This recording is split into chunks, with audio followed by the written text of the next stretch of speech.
many, many years will have passed here on Earth. And if you circle back, suddenly you will have aged about a year, and everyone else will have aged like 60 years.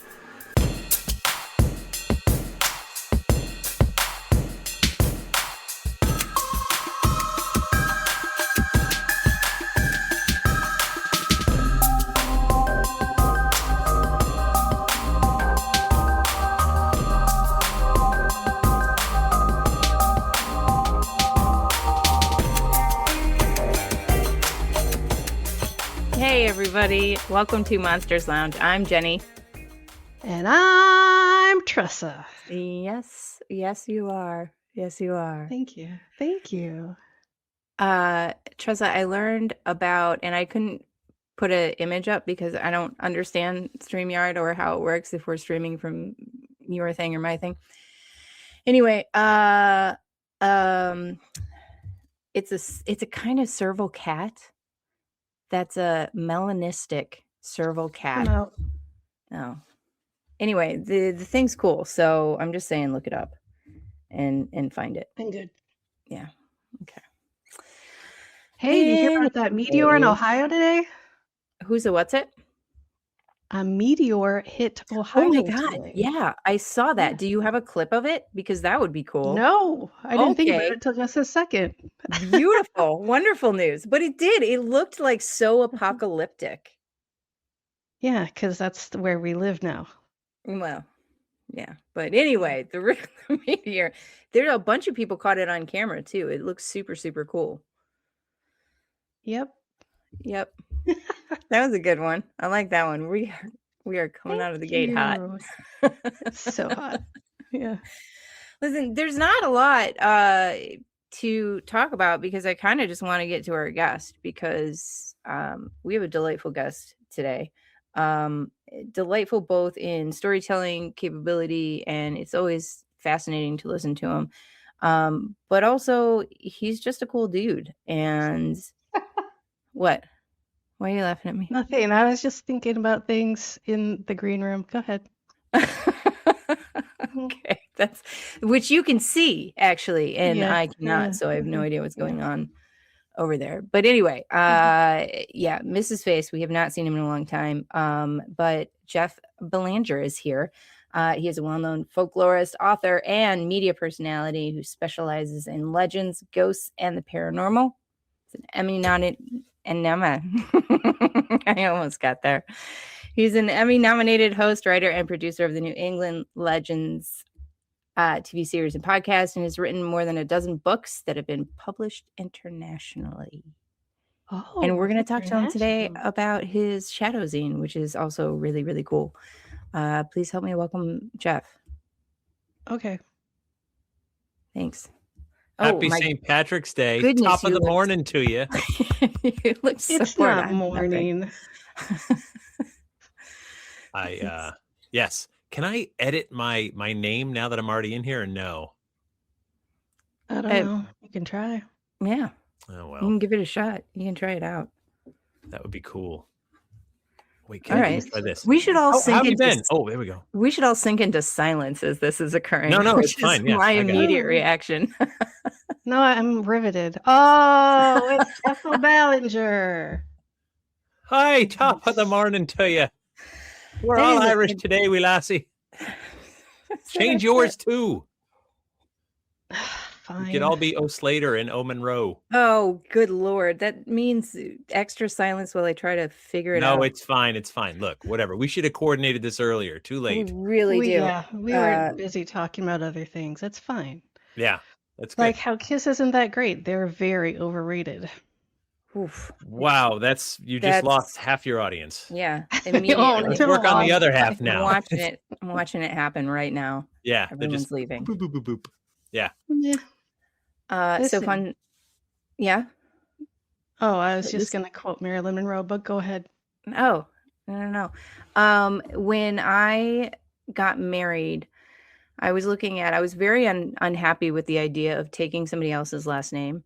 Mm-hmm. And I thought, what a marvelous opportunity for us both to get a new last name. Yes. My go-to was going to be the Osauruses. You're that old? spelled out like that. Burn. Have you heard me talk? Yeah. Yes, I am. I know. am. Yeah. I am. I am constantly clutching my pearls. You're so old. Your last name was Osaurus. Mm-hmm. Right. Okay. Yeah, I got it. That's it. Well, it was good talking to you. Yeah. How did it go? How do you think the show went? Oh, it was great. Badly. I think that everyone was. Yeah. Good. Horribly. Oh, well. Listen, I think we both want to talk about your latest issue of the Shadow Zine and time travel. You up for that? This old thing? Yeah, that one. Time travel. Have you ever time traveled before? It depends on the definition, I suppose. I was immediately going to think substance-wise, I feel like perhaps. Okay, fair. Yeah. Yeah. Well, I mean, arguably we're time traveling right now at a breakneck speed of 1 second per second. However, you've been on commercial flights, right? Mm-hmm. So you have dilated time. The time moves at a different rate when you're on a commercial flight than it does on the ground. We're talking very minuscule fractions of a second, but measurable. And so the big question is like, and this was my thought, right? Could time travel explain absolutely everything paranormal, from ghosts to Loch Ness monsters to Bigfoot to UFOs to aliens and everything in between? That was sort of the idea. And I live in a state where marijuana is legal. I don't know why I felt that should be mentioned, but anyway, that seems like two separate things. But like a disclosure. It seems like two separate things. Yeah. But somehow I think it's related. Anyway, so the idea is like, what if all that stuff makes sense somewhere on the timeline, right? Ghosts are the most obvious, right? Ghosts made sense. You know, if you see a Civil War soldier, that made sense in 1860s. It doesn't make sense now, but it's here. Bigfoot, Loch Ness Monster might have made sense 2 million, 5 million years ago, but not necessarily today. And aliens, to me, that's the one that's the most interesting, right? Whenever you see like the typical gray alien, they're always depicted as so human-like. Why do they have a head with eyes in the front and little nose and a little mouth and arms and legs, and they stand upright? Like, we look the way we look because we evolved on this planet with its amount of gravity this close to the sun, and that's why we are upright and look the way we look. If we evolved on a planet that was 5 times bigger, we might be like really low to the ground and just like amorphous blobs, right? I mean, that's because this planet. So why do they look so human? And I've always thought, I don't think we're alone in the universe. That doesn't make any sense to me at all. Of course, I'm sure there's other life out there, but why would they come here? Right? What is here on Earth? Who would have a vested interest in us? Who would care other than observation? But I don't know. Don't you have more entertaining things to see? You know what I mean? I always thought of us as kind of like a zoo, right? Like, well, sure, but it's a long way to go. I mean, scientists, how far have we gone just to look at junk? Same thing. Mars. That's how far we've gone. What we're capable of. Right. But that's what we're capable of. You're right. I get it. If we could zip across somewhere and observe some like knuckle dragging creatures that are like, you know, thousands or even millions of years behind us in evolution, sure, I'm sure we would look.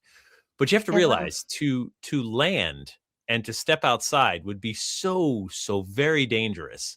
Even if you're like, oh, the oxygen levels are just the same as Earth, the nitrogen levels are just the same as Earth, you have no idea what bacteria is totally normal and fine for them, but would kill you in a heartbeat, or what bacteria you carry that is totally harmless to you, but would kill an entire planet in minutes if it was unleashed, right? I mean, I went to Africa for a couple of weeks years ago when I climbed Mount Kilimanjaro. I couldn't drink the water. I couldn't even brush my teeth with it because there's certain bacteria in that water that would make me sick. And if I moved there, I would just have to get accustomed to it. That's on our own planet, right? Like, imagine a whole other world. So who has a vested interest in us more than us? And I just wonder, are aliens like what we're supposed to look like, you know, maybe 500,000 or 1 million years into the future, or 2 million years in the future? So the idea of time travel to me is just, it's such a mind bender, right? Because physics says it's not impossible. Right. There's nothing in physics that says you can't do it. but if you could do it, should you do it? And then you get into like the paradoxes, which are just amazing, right? So one of my favorite paradoxes, the grandfather paradox, or grandmother if you prefer. If you could go back in time and kill your grandmother before she ever had any children, what would happen? And that is, of course, the paradox, right? Well, you obviously didn't kill her because you were born. And if you did do it, then you would have never been born. And here's the problem. If you think of time as a straight line that goes forever in the past and forever in the future, then time travel just isn't for you. But if you could grasp onto the idea of a multiverse, the idea that there are infinite possible universes out there, then time travel becomes absolutely possible and full of wonder and mystique. Sure. I mean, because every little decision that you make changes the course and springs a whole new possible universe, right? Absolutely. You walking down a street, and at the end of the street, you can go to the right or go to the left. You decide to go to the left. There's a whole other universe where you went to the right. And that's just little old you making one teeny tiny decision in one little part of your day. And then you multiply that by how many people on Earth, how many sentient creatures on Earth, all making little decisions that would have a drastically different outcome. Who knows how far down the road? The butterfly effect, right? This was a Ray Bradbury short story. Hunters could go back in time and they could hunt dinosaurs for like an exorbitant fee. But the rule was these dinosaurs had been pre-screened, right? These dinosaurs were going to die today. So when you hunt and kill that dinosaur, you're not affecting anything because it was going to die today anyway. Right. And then in one part of the story, spoilers, a hunter steps off the trail and steps on a butterfly and kills it. It seems totally inconsequential at the time. It's just a bug. But when they go back to the present day, everything's different because that bug was going to be a meal for a critter that would have been. And, you know, millions of years later, everything's all messed up. So those are some of like the sort of mind-bending paradoxes. But a guy named Schrodinger came up with a thought experiment where he was sort of mocking. He was really mocking the theoretical physicists who said, you know, particles behave differently when they're observed as opposed to not observed, right? And so Schrodinger came up with this experiment with a cat, where a cat's placed in a box and it's light-proof, soundproof, airtight. Assume there's enough air in there for an hour for the cat. And there's a molecule and it's got a 50-50 chance of disintegrating. If it disintegrates, it's going to release a little bit of radioactivity that's going to trigger a device that will release a chemical that will kill the cat. The cat will be dead at the end of 1 hour. There's a 50-50 chance of that happening. And at the end of the hour, there's a 50-50 chance that it's alive. And so at the end of 1 hour, the question Schrodinger asks is the cat alive or dead? And the correct answer is, it is both. It is in both equal states of being. It is alive and it is dead, and it will remain that way until it's observed. And Schrodinger said this thought experiment as like a gag to more or less make fun of the theoretical physicists. And they were like, yes, you get it. You get it. And he's like, I get what? What are you talking about? This poor cat. Like, what do you mean I get it? And so you open the box and you see the cat's alive. And that means that the cat being dead state has just collapsed and gone away. And if you open the box and the cat is dead, then the alive state has gone away. You have observed it and now it's a thing. And, you know, boom, the universe is now set on a new course. Whereas before the universe had two paths, cat alive, cat dead. Now it's got one once it's observed. And thus the multiverse. And that's super interesting. Go ahead. Wait, I know, because I have a question that's very important that I'm gonna ask for a like answer and based in fact and whatever. It's mostly theoretical anyway. So like if you're in this sort of multiverse thing, right, and you make the decision to turn right instead of left, does that then universe with the left, I don't know what I'm doing with this with my hands, guys, but that universe with the left decision that collapses? Right. Yes. Yeah. Crazy. Because in my head, it's like a spider web where there's all these sorts of different paths, but those things are still occurring. Right. And so the idea is it's infinite. And if you think of them as soap bubbles, right? So think about how soap bubbles touch each other. And Yeah. sometimes they float and sometimes they bounce into each other and they do all kinds of things, but that their own little multiverse, each one, and it's infinite, which means there is an entire planet out there with nothing but a billion clones of Tressa hopping up and down on one foot wearing a purple nightgown. Oh, and they are so mad. They're so Yeah, mad. that's all they're doing, just jumping up and down on one foot. That's a whole universe. Mad about Like it. just that, because you can conceive it, and if the possibilities are infinite, that is one of the infinite possibilities. I know. So if we've got the multiverse, it means you can go back in time and kill your grandmother. No problem, other than, all the emotional issues and baggage that you're going to have associated with that. Seems like a weird kind of desire, but okay. The second you kill your grandmother, the universe splits. There is the universe where you never were born, you never existed. Yes. And there's the universe where you came from, where she was fine and got married, had kids. Eventually you were born, she made you cookies, and everything was the same. Nope. So you've just changed an alternate universe. You didn't change the one you came from once you kill grandma before she had kids.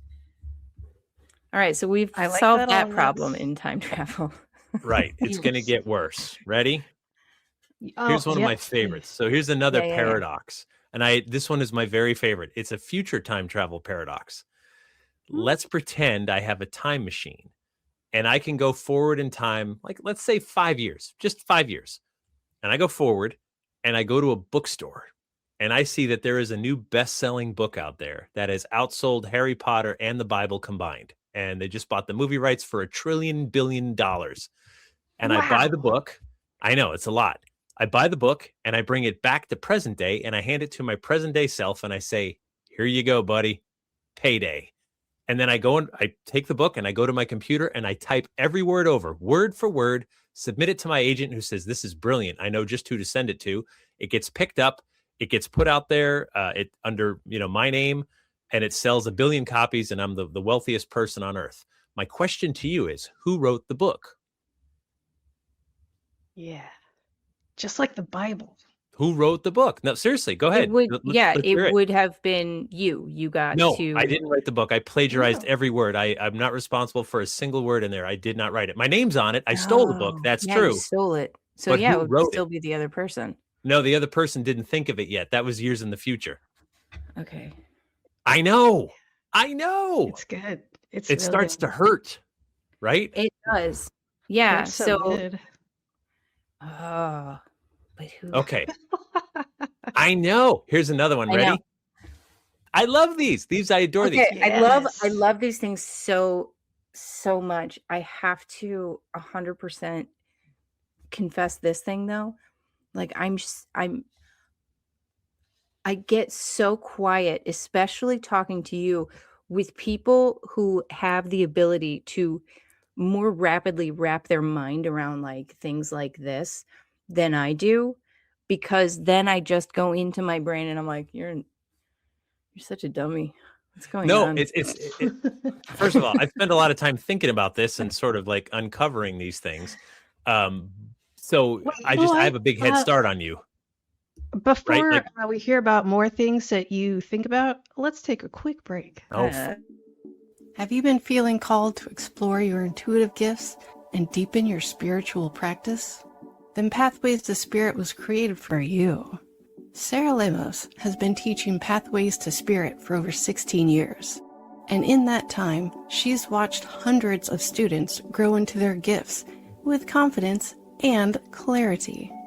This isn't just about learning tools. It's about understanding how your energy works and how to use it with intention. Over 6 months, you'll learn about your own intuitive abilities and how they show up, along with many esoteric tools and practices to help explore your potential. But this course is about more than just learning. It's about embracing your sensitivity and living your best life. Register now at mediumsarahlemos.com. It's time to uncover your gifts and abilities. Are you ready to join this extraordinary journey?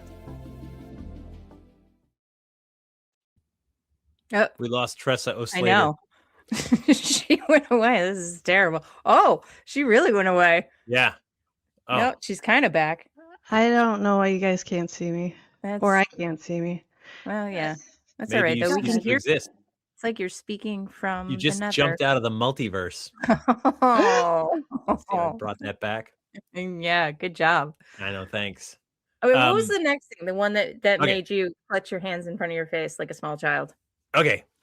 So I love all this stuff, and it's just thought experiments, right? I've read like Stephen Hawking's book, Brief History of Time, and like I was just consuming tons of books on time travel and the notion of it. And I love the idea of some of these paradoxes. So here's another one that I think is just brilliant, right? So play along with me if you don't mind. Remember that time, Jeni, when you were in that burning building and you couldn't get out. She's back.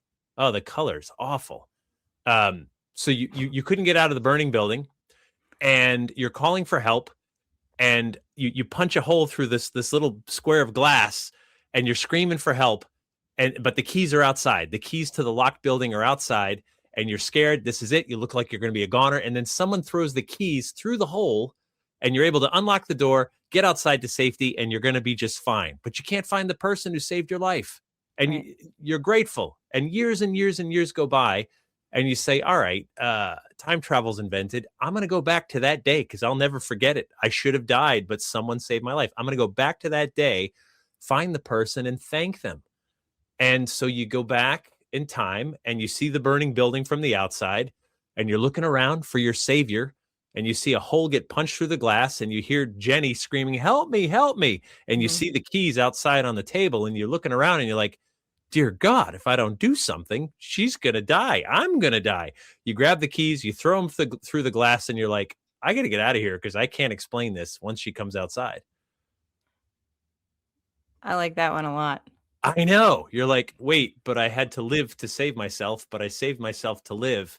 It's a paradox. Yeah. Yeah, I like that one a lot. That one's really good. Listen, you're both heathens, so I wanted to read to you from the Bible. Can we do that? Please. Yes. I mean, Tressa might burst into flames. Yeah. But I'm still kind of, who knows? Why is it that holy water burns so much? So, people put their hands in there. I know that's a lot of germs. So the Bible is an interesting book, no question. In the book of Ezekiel, not the one quoted in Pulp Fiction, but Ezekiel 1:4, there's a description of what's been called the Ezekiel ship. And I'll say, you want me to? I'll just skim it. Is that cool? There's a quick one here. Absolutely. Do what you gotta do. All right, I'm reading to you, but anyway, this is Ezekiel chapter 1, verse 4-21. I looked and I saw a windstorm coming out of the north, an immense cloud with flashing lightning and surrounded by brilliant light. The center of the fire looked like glowing metal, and in the fire was what looked like 4 living creatures. In appearance, their form was human, but each of them had 4 faces and 4 wings. Their legs were straight. Their feet were like those of a calf and gleamed like burnished bronze. Under their wings on their 4 sides, they had human hands. The appearance of the living creatures was like burning coals of fire or like torches. Fire moved back and forth among the creatures. It was bright and lightning flashed out of it. The creatures sped back and forth like flashes of lightning. As I looked at the living creatures, I saw a wheel on the ground beside each creature with its 4 faces. This was the appearance and structure of the wheels. They sparkled like topaz. All 4 looked alike. Each appeared to be made like a wheel intersecting a wheel. As they moved, they would go in any one of 4 directions the creatures faced. The wheels did not change direction as the creatures went. Their rims were high and awesome, and all 4 rims were full of eyes all around. When the living creatures moved, the wheels moved beside them.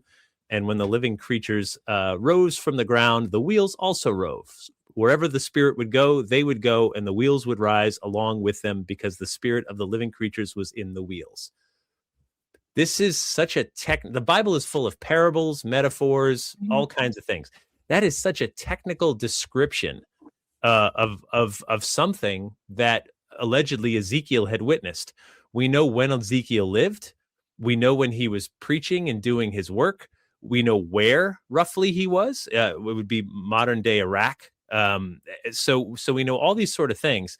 And all I could think of is if time travel were ever invented, it seems to me one of the highest priorities of a person of faith would be to go back and prove their faith real. right? Let me go back to a moment in the Bible and say, I saw it. Everything that I've been taught in my church, synagogue, mosque, whatever, is real because I went and I witnessed it. That would be such a high priority for a person of faith. So imagine you've got your complicated time machine and you roughly know where Ezekiel is and the time and everything else. And your ship comes down from the sky with its flaming rockets and you land and you're looking all around and you've got your spacesuits on because you don't want to contaminate with any bacteria that's old and you don't want to introduce any that you have. And you're looking all around and you and your other fellow, passengers in the ship are looking around and you see this guy on the hill, Ezekiel, looking at you and just writing everything down and interpreting it the best he possibly can. And that's when you go, oh no, I'm the Ezekiel ship. I better get out of here. Right. If you have never seen, like, oh no. And then you go back and you read the Bible. You're like, damn it. That was me. That's that. Ezekiel. It's a lot of people who believe in UFOs believe he was describing a spacecraft, right? Because if you have never seen anything man-made fly, that would be mind-blowing to see something with fire and a shield come down from the heavens and human-like figures moving around with some sort of transport device that lets them get around. And then they leave. And you're like, that must be from God. There's no other possible explanation to you, right? So you write it down using the best language you possibly can, wheels within wheels, fire, glowing shields. They must be angels because I can't fly. And you describe it. And there it is in the Bible. And so you start to wonder, is it possible that our religious texts, our folklore, our legends have little trails of time travelers, of someone who visited out of time, out of place, and made some sort of mark, and people did their best to interpret it? Right. Sure. That would explain, going by that theory, that would explain all of like the cave paintings or early illustrations or descriptions of space people. 20,000-year-old cave paintings with like a human figure with like a dome over it, like a helmet, right? Yeah. Because yes, if you could go back in time 20,000 years, please, dear God, wear a spacesuit, right? Because you have no idea what viruses would introduce or would be introduced to you and be lethal. So of course you would want to protect them, which is also protecting you, right? Imagine you bring some new virus and you wipe out all of humanity before you were ever born. You can't tell me that fashion is gonna, go out by the wayside in the future, and maybe it's just really cool outfits that we're after. Just saying. Anyway, so I love this idea, the idea of being able to travel. Now, we know how to travel forward in time to the future. You just got to go really fast and get away from gravity. You don't even have to go light speed. But if you're aboard the International Space Station for like 100 years, you would gain literally almost a full second compared to someone on the ground. Wow. I know that's not going to cut it, right? We got to go faster than that. But if you could get, and as far as we know, you can't, light speed seems to be the universal speed limit because it takes infinite energy to accelerate anything with mass to light speed. But at that rate, time would appear to stop. And the best example of that I heard, I'll give you Einstein's example, right? So Einstein, he was so good at explaining things. He's like, imagine you're on a double-decker bus in London and you're sitting in the back of the bus and you just passed the clock, Big Ben, right? And you see the clock, and now the bus accelerates to light speed. But you still have a special, view in the back that lets you still see the clock, even though you're traveling at light speed. The clock will have appeared to stop because the light from the clock is moving at the same rate as you are. Oh, okay. But meanwhile, if someone's standing on the ground next to Big Ben, it's still ticking away at the normal rate. But to you, the light from the clock never caught up. So you are going that fast. You're going so fast that if it's 10 past 10 in the morning, it still looks like 10 past 10. It doesn't move. But if you can stay like that for a year or so, many, many years will have passed here on Earth. And if you circle back, suddenly you will have aged about a year and everyone else will have aged like 60 years. Yeah. You can't go back though. That's just dilating time. We know how to do that. We already know how to do it. We know how to dilate time. And also, time is not a force, right? Time's not a force in the universe. Gravity's a force. Time is just a construct. 24 hours in a day, that's just here on Earth. Right. Yeah. So if you figure the Earth is spinning, like a little over 1,000 miles an hour at the equator and going like 60,000 miles an hour around the sun and like 400,000 miles an hour around the Milky Way and like 2 million miles an hour, the Milky Way is spreading out from the center of the, universe. Since we started this talk like 30 minutes ago, we have moved many, many millions of miles, right? In time and space. So how would we get back to just a half hour ago? Where is that point? Superman. It gets complicated. I know. It gets complicated. So the idea is that if there's infinite possibilities, those soap bubbles, some of them could be a week behind us, some could be a week ahead of us, and sometimes they're bumping into each other. And maybe those are our ghosts. Maybe we're seeing something. Maybe they're seeing us too. And then it's over. And we just get little breadcrumbs, little hints here and there. Now, are those? Sorry, I totally. No, go ahead. As I continue, now are those like time slips? Yes. Is that the same kind of deal? Because I love those, based solely on like 2 sightings of pterodactyls, I think in Yellowstone National Parks, because I'm obsessed with those parks. Yeah. But they had reports of pterodactyls, and that was one of the explanations. And I was like, do tell about this time slip. When I started in all this, the first thing I did in 1999, I started a website called ghostvillage.com. And I just put a thing up saying, tell me about your ghost experiences. And over time, hundreds and hundreds and then thousands just grew over time as the message boards got busy and everything else. And I started to notice patterns with a lot of the ghost experiences. Most often it was someone got closure, right? They lost someone close to them. And a few weeks later, there was sort of a sighting, some sort of experience, and it was a closure experience. Then there was like the, like the stone tape theory, the idea that it's just a movie that plays over and over. I was finding very neat categories, boxes to put each and every one of these experiences in. I'm like, okay, I got a bunch of boxes. This one fits here. This one fits here. And then a guy named Jeff Belanger emailed me with an experience that didn't fit in any box. He had said, this took place in Boston. He's North Cambridge specifically. He said it was 1997 and him and his buddy wanted to play a game of tennis, and they heard there were some courts in this specific neighborhood. They couldn't quite find them, and they're driving around. They see a cop on the street corner, and they pulled up and they said the cop looked a little weird, like the uniform looked weird, but they pulled up and said, do you know where the tennis courts were? And the cop said, yeah, just, a block down there on the right. You're almost there. And they said, thanks. And they went the block down, and he parks the car. And he looks up, and there were 2 tennis courts, and there were all these people dressed in tennis whites playing tennis, like all in white. And they were thinking like how people do old time reenactment baseball, like the old gloves and stuff. Yeah. So he thought, oh, this must be like a reenactment group, but for tennis, this looks like 1930 or something. And so they're looking at the game and they're like, well, I guess we got to wait for a court. So they step out of the car, they shut the door, they look up again, and all the courts, all the people, everything disappears. And the courts are gone. There's no tennis courts. It's like there's a dumpster, there's the back of a building, there's, just some debris and things like that. And him and his buddy look at each other and say, what happened? We saw the tennis courts. We would learn from the historical commission, there were tennis courts there, and they were torn out in like the 1960s. So they'd been gone for decades.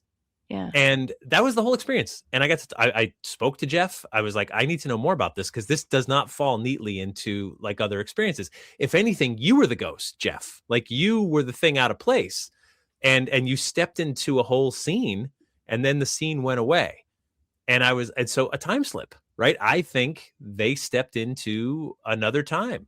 Yeah. It was not the most profound thing. It was just people playing tennis, but they saw it. They were in the scene, and then it was gone. And that would not be the last one I collected like that. But to me, they're few and far between, but they did come up enough that I was like, that's really wild. You were out of place. Not now, if you're in like an old building and there's a flat screen TV show and a movie and a woman in a Victorian dress floats by, she's out of place. The ghost is out of place. In this case, he was out of place. So have you found any like ghost stories where, because a lot of times they're written down or they're, you know, stored someplace. But in your research, have you found any ghost stories that kind of go like the reversed, right? Like experiences where people have been described wearing modern clothing or, you know, driving a modern car, but it was reported back in like 1800 or something. So arguably our religious texts, when they describe sightings of angels and things like that, I don't know, right? That's open to interpretation. Something a little more in the UFO realm. You have probably heard of the Foo Fighters, and I don't mean the. So Dave Grohl's band is named after a World War II phenomena, and what was happening is pilots in World War II were seeing these balls of light. In fact, they were photographed. There's a couple of them, right? So they were seeing like these balls of light that were around aircraft over Germany, and they were seen by lots of people. It's not like one time. It was reported for years, and they didn't interfere. They were no threat, but they also made no sense. And it got to the point where they just called them Foo Fighters. It was seen by many pilots, allied and enemy alike. And you could say like, okay, well, they were all having the same delusion. But then I don't know if you remember this, but in 2004, a couple of Navy pilots went on 60 Minutes and talked about, and they showed something that their cameras on their fighter craft have captured off the coast of California. And it was like a tic-tac looking device. You may remember seeing that in the news, right? Yeah, sure. So when they went on 60 Minutes, they said that this tic-tac device dropped 80,000 feet in 1 second. And that's in our atmosphere. We don't have anything that can do that, right? That we don't have anything. And they were on TV in uniform, which tells me they weren't going rogue. They had permission from the highest level to do this and disclose this, because otherwise they never would have. Right. So they told our cameras and the American people, this isn't ours. We don't have anything that can do anything like this. And here it is.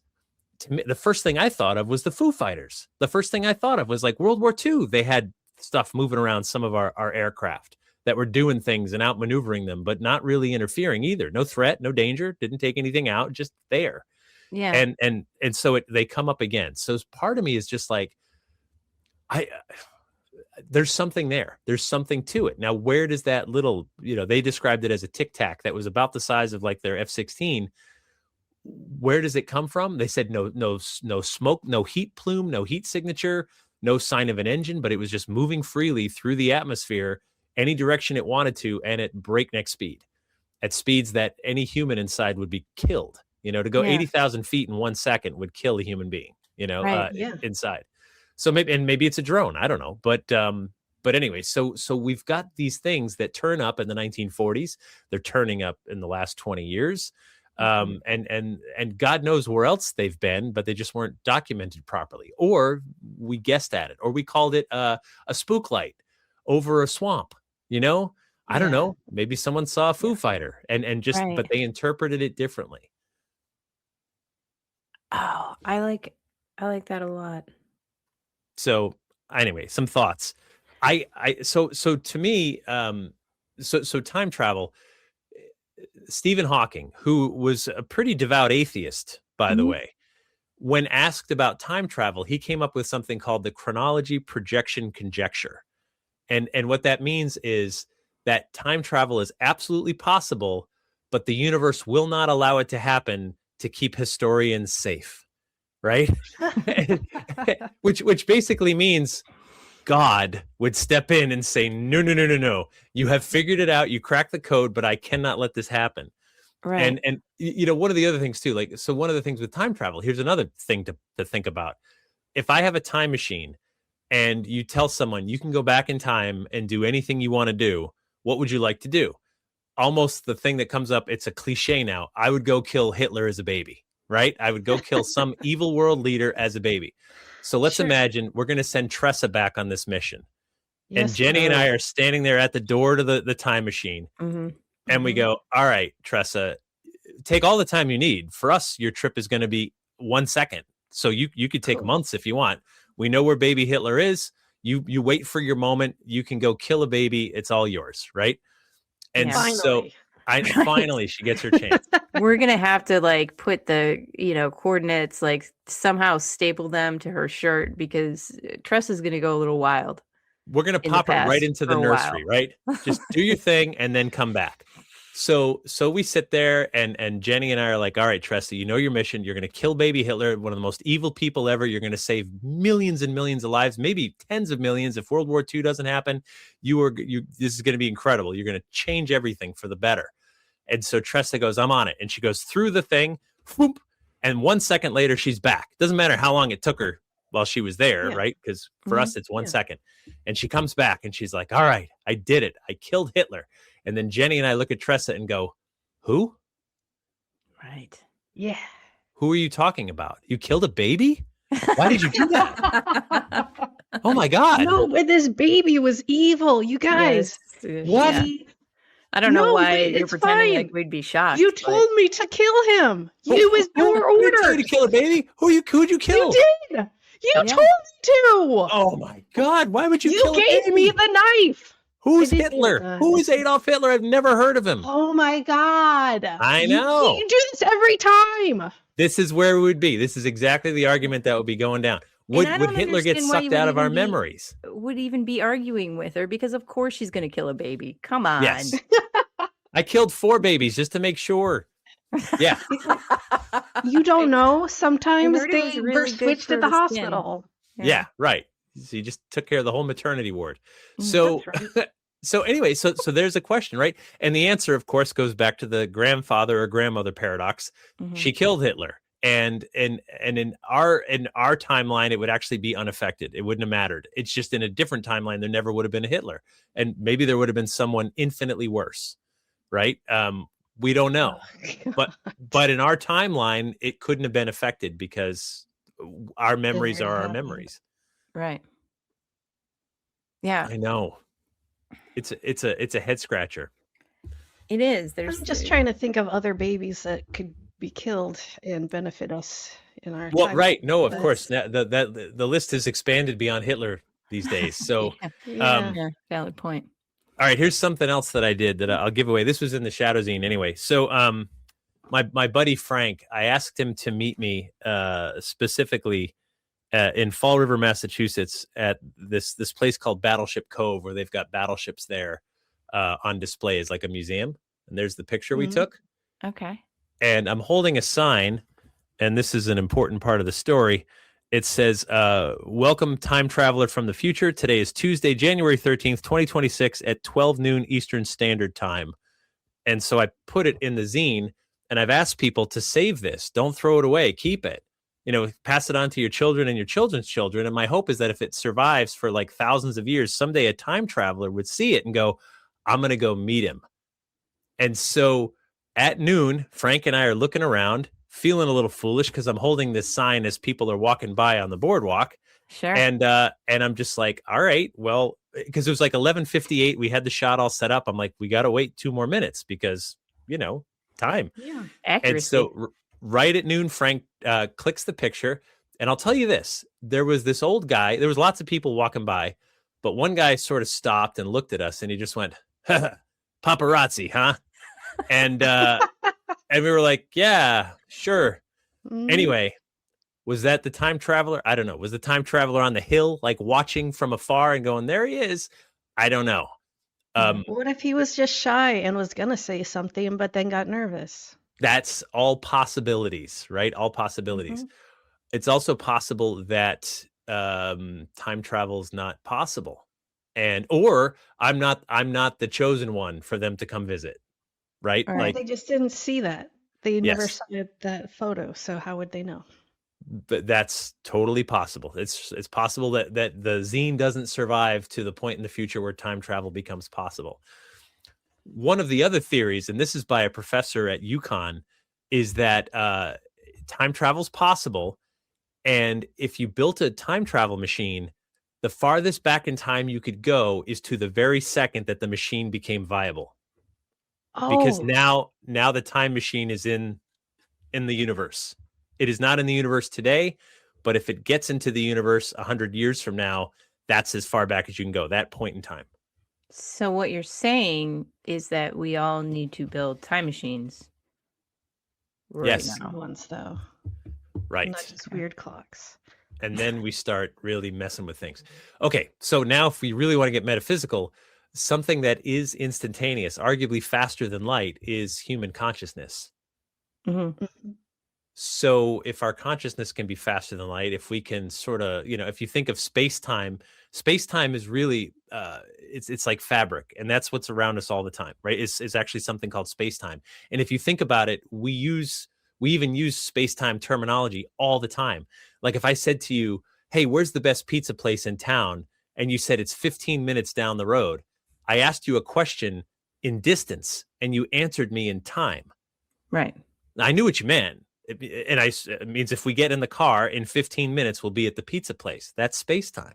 Like that's the fabric, right? So if you think about it as like this sort of like fabric-y thing, can it sort of hit itself? And we know it can, because a few years back, two galaxies collided. I don't know if you remember this astronomical event, but two galaxies collided. It was a huge thing, and it was actually measured here on Earth as like a ripple. The example would be, imagine that we're standing on opposite ends of a very still pond, and you're at the far end and I'm on the other end, and I'm holding a boulder, and I take the boulder and I drop it right in the water in front of me. Mm-hmm.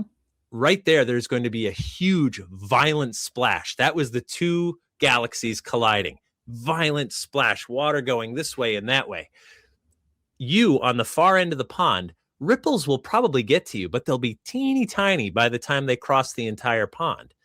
And that's a teeny tiny ripple in space-time. If you're very close to the explosive drop of the boulder, then a wave could go this way, a wave yesterday could be tomorrow could be yesterday. Like everything is collapsing on itself, but those ripples can affect. And so if we're close enough to one of those astronomical events, then God knows, right? God knows what would happen to our timeline. And one of the other reasons that we sort of accept this whole cause and effect of time is, like, if you've ever dropped a wine glass, which I know Tressa's never done, because she throws them. Hold on to it to dear life and then throw them. Yeah. You've seen a wine glass shatter into a million pieces. You've never in your life seen a wine glass broken come back together again, right? So and that's the state of the universe. It's going from an ordered state to a disordered state, just falling apart all around us. And that's the nature of things. But if time could ripple, then that wine glass could come back together again. It could reform, and then we're really in trouble, because we don't know what time dinner is at that point. That's the worst. I know. No, that's terrifying. Listen, okay, all right, I'm with you on all these concepts, but I don't mess with dinner. Okay. Yeah, no, I know. I agree with you. So come on, man. So that's the idea, right? We don't fully understand time. We know it's a construct. We know we need it. And arguably, the longer we've come along in human civilization, the more we've enslaved ourselves to a literal concept. Sure. Before 12,000 years ago, when we were hunting and gathering, you were just thinking about your next meal, your personal safety, make it till tomorrow, survive, procreate. That was it. That was all you had to do. When we decided to farm, they've said farming is the greatest innovation in human history. And I won't argue with the farmers, but on the very heels of farming would have to be timekeeping, right? Because if you're going to be a successful farmer, you're going to have to learn to plant at the right time, harvest at the right time, all that stuff. If we're going to stay put, if we're going to now, create a society where we don't have to keep migrating, where someone can grow the food and you can take care of like educating and learning new things, and you can learn medicine and you can build iPhones and wheels and clothes and all that other stuff. If that's going to work, we have to be meticulous about when and how we farm. Right. And as we got further and further in time, now we needed to keep track of the days, because now we've got occupations. And then when the trains came along, we needed standard time. When it's noon in Boston, it is not noon in New York City, right? I mean, solar high noon is about 12 minutes difference. And that's just Boston and New York, which isn't that far. So suddenly we needed time zones, because the trains were moving between time zones. And then once there's planes and everything else, now we're down to milliseconds. We are down to just absolute milliseconds, and we've enslaved ourselves to something that is not a force. It's just purely a concept. So can we move around in it? the big question. Yeah. And I think with our consciousness, that happens all the time. I think some of these paranormal occurrences are examples of possible time interactions, time slips, time travel, time bumps, whatever word you want to use, multiverses bumping into each other. And that would explain all of it, because everybody that's witnessed this stuff, they're not lying, right? Hey, I was in the woods, I saw this 8-foot tall hairy creature walk by. I was in a lake and I saw this dinosaur-like thing pop up, but it was gone. Yeah. It's gone because it went back to its universe. You can take sonar down there, but it's not there now. It was, but it's not now. Yeah. Maybe. Yes. I like that idea a lot. Like, and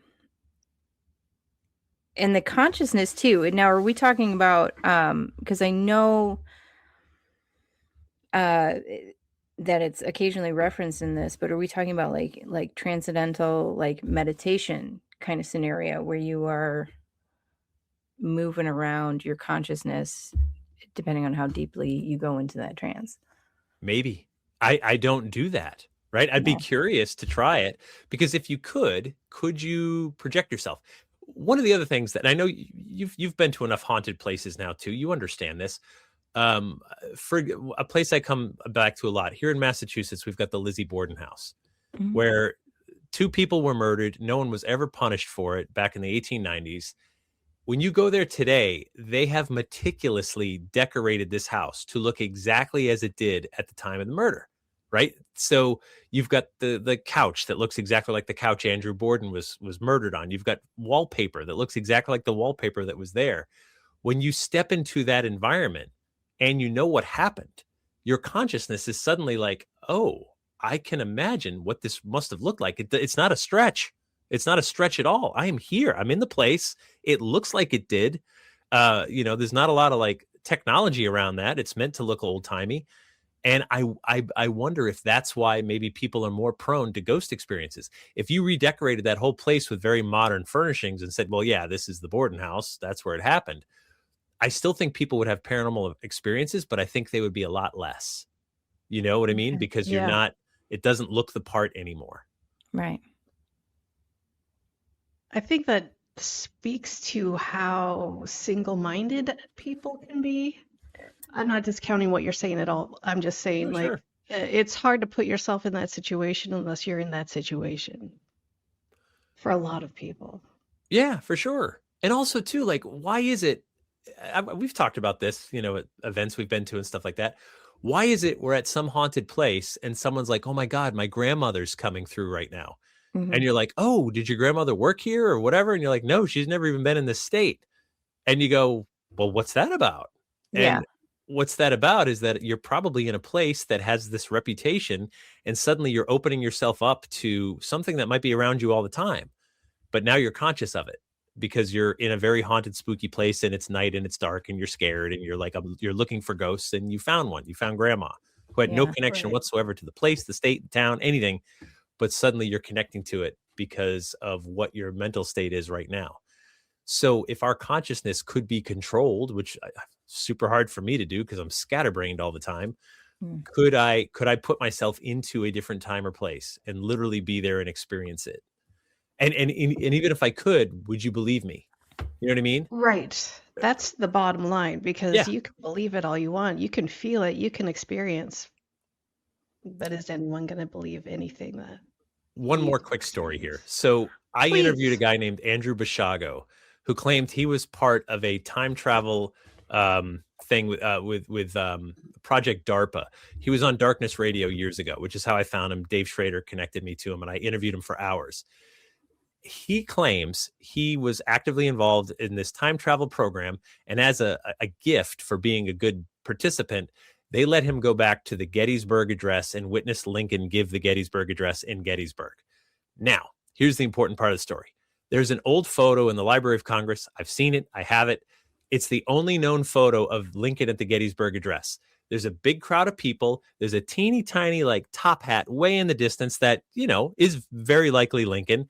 But in the very foreground, there's this boy, maybe 10, 12 years old, with this blurry face because he's in motion. And back then, shutter speeds were very, very slow. So unless you were rock solid, there's a little bit of a blur. Andrew says, that's me as a boy. I'm in the photo. That's me. And that's when I got into it with him. Now, I'll say on the record, I was not capable of believing him. He tells a very compelling story. I couldn't get there for me. Yeah. But here's the part I brought up to him. And I said, all right, that photo's been in existence since 1863, right? Like that photo's been around since they took it when Lincoln gave the address. That photo existed when you were born. The day you were born, that photo existed. And he's like, yes. And I'm like, that means you don't have free will. Right? You literally had to go back in time. You had to be in that photo. You had no choice whatsoever. And you had to do it around that age 10 or 12.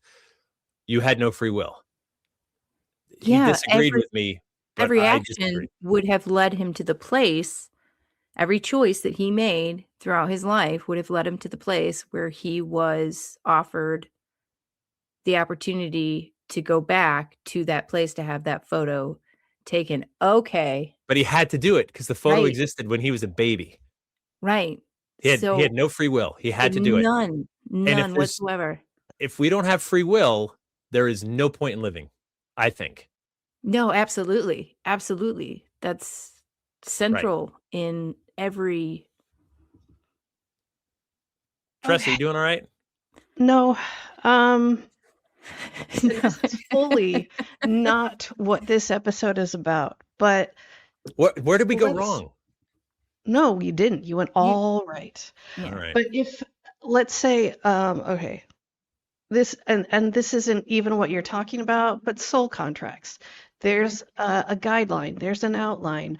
Your soul is here to do a specific thing, and you might go off on different tracks here or there, but you eventually get pulled back to the one thing. So yeah, you don't have free will, but you do, but it's just there's a very specific outline. But it still hurts my head. You know what? I'm just throwing stuff out there. And yeah. No, it's fine. You don't need to agree with me at all, ever. It's all good. No, I do is what I'm saying. I fully like. I think free will is the most important part of the human experience. Yes. I must choose to live in a way that keeps me out of jail, that keeps me with the friendships I want to have or the relationships that I want to have. If I don't have that free will, if I feel like something's just destined and I have no choice, then what's the point? Why would I get up tomorrow? Right. You know, if everything has to be predetermined. So anyway, that's where Andrew Bashago lost me when I said you either lack free will, which is a huge problem, or that wasn't you in the photo, which is what I personally believe. But you know, I can't. The other thing I don't understand about that story, because I've not heard this story before. Okay. He was given this gift of, hey, you get to go see Lincoln. He was a child when they gave him this gift? He was a child involved in Project DARPA's time travel program, and he was running these missions that he described going through the time tunnel and how he would step into this chamber that would fill with this smoke, and all of a sudden he's like falling through time and space, and he would wake up and he would have to like blend in. He would have to wear clothes. He would be dressed for the part before he got there, and he never fully described how he got back, which was confusing to me. I understand sort of getting dropped in, but how do you get back? But anyway, so that was there were some holes in the story, but whatever. But I still adore the discussions and the debates that it brings up. Absolutely. The notion, right? That if it's so okay. Bill and Ted's Excellent Adventure, one of my favorite time travel movies ever. My favorite scene in the movie involves no special effects or CGI whatsoever. You've seen it, right? I assume it's Bill and Ted's. No, I'm too young. Oh my God. No, you're not. So, not at all. There's a scene in the movie where all the historic figures got arrested in the mall for causing a riot, and they're all in jail, right? Where Ted's dad is the police captain or whatever. And they're outside of the jail. They're like, we got to break our buddies out. We got to break these historical figures out. Can you steal your dad's keys? And he's like, no, my dad's keys have been missing for 2 days. They established that early in the movie. And he's like, but we have a time machine. So what we can do is after the program's done, we can go back in time to when your dad did have the keys. We can steal them and put them right behind this sign here, this police sign, which means when we come here right now, they should be here. And then they bend over and they pick up the keys. And they're like, excellent. And then they go in and they break their buddies out. The problem is they just lost free will. They have to do it. Right. They have no choice. They can't be like, oh, we got what we needed. The program's done. Who cares about the keys? They have to do it or it couldn't have happened. Right. And so they've lost free will, or it's a paradox, right? So anyway. I really like that you are framing this as in not having free will instead of I'm going to make all these plans, because no one talks about it like that. And it's, I think, a huge part of it. Yeah, I don't know. I love this subject because of the mental calisthenics it makes you do, right? Sure, it makes you absolutely think about like, well, what does it mean? What is time? How are we remembered? What's the nature of the paranormal? I believe in it. I've had experiences I can't explain. I use the word ghost. I use the word UFO, right? That's it. What I have, that's in my lexicon. But maybe it's more complicated than that. And maybe it's something that's happening. Well, it's obviously not just me. It's not just, us. There's lots of people that are having these experiences. Yeah. And they're just like, look, this is what I saw. That's all I can tell you. And then what does it mean? It's left to all of us to interpret it. I think that these conversations are what is especially intriguing about the paranormal, because it's all open, because we don't know anything. Well, we don't know much 100% for fact. So just thinking about it is kind of cool and sort of unlocks those windows in your brain. Yeah. That you then get to look in a different direction, right? Ask the big questions. That's why we're here. Yeah. That's the fun part. Mm-hmm. I know. So we are so past the hour, and we should wrap this up. But okay, tell us the things you want to plug. Yes, please. Well, so Shadow Zine, it's been really fun. So I started in all this in zines back in the 90s. And so I'm the editor, writer, producer, publisher, distributor, mailing guy, and janitor of Shadow Zine. So it's shadowzine.com. We've done 11 now. Dave Schrader did one on Minnesota UFO sighting, which was really cool. So there's different authors. And if you go to shadowzine.com, you can see all the various issues. You can buy a couple of them, all of them, just one, whatever you want. And I love the idea of print. There's no AI. Everything is all original work. And it's sort of my revolt against like AI and digital everything. It's old school analog. Beautiful. You hold it, you read it. It doesn't need batteries. You can take it to the beach.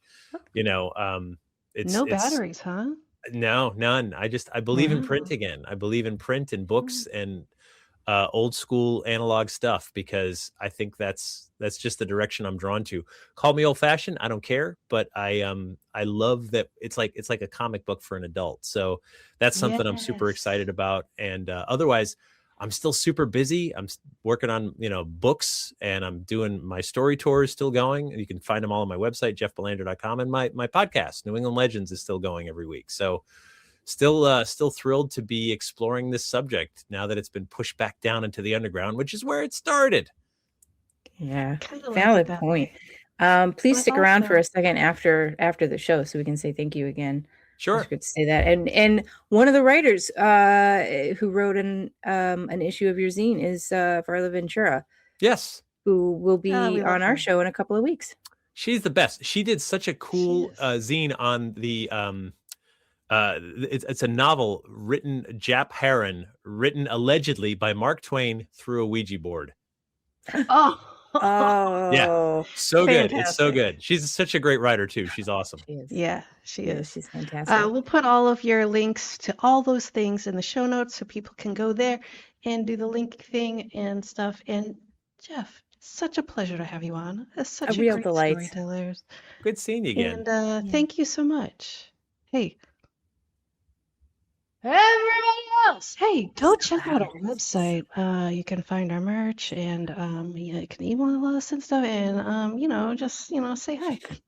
But so until next time, thanks for visiting the Monsters Lab.